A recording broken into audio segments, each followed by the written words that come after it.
নমস্কার। বাংলা কবিতার আসর চ্যানেলে আপনাদের সবাইকে জানাই স্বাগত। আজকে আমরা পাঠ করতে চলেছি কবিগুরু রবীন্দ্রনাথ ঠাকুরের লেখা কবিতা প্রশ্ন। মা গো, আমায় ছুটি দিতে বল। সকাল থেকে পড়েছি যে মেলা। এখন আমি তোমার ঘরে বসে করব শুধু পড়া পড়া খেলা। তুমি বলছো দুপুর এখন সবে, না হয় যেন সত্যি হলো তাই।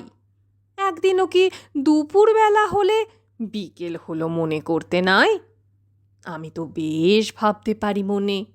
সূর্যি ডুবে গেছে মাঠের শেষে, বাগদি বুড়ি চুবড়ি ভরে নিয়ে শাক তুলেছে পুকুর ধারে এসে।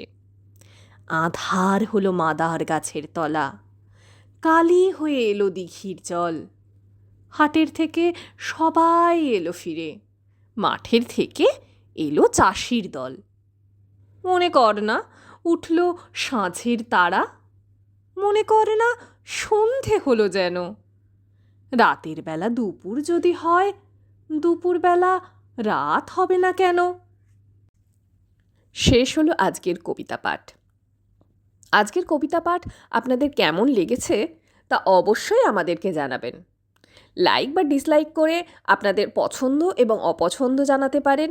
আর কমেন্ট সেকশন তো খোলা রয়েইছে, আপনাদের যে কোনো মতামত আমাদেরকে জানাতে পারেন। আর এরকমই যদি কবিতা পাঠ শুনতে চান তাহলে আমাদের চ্যানেলটিকে অবশ্যই সাবস্ক্রাইব করুন। ধন্যবাদ।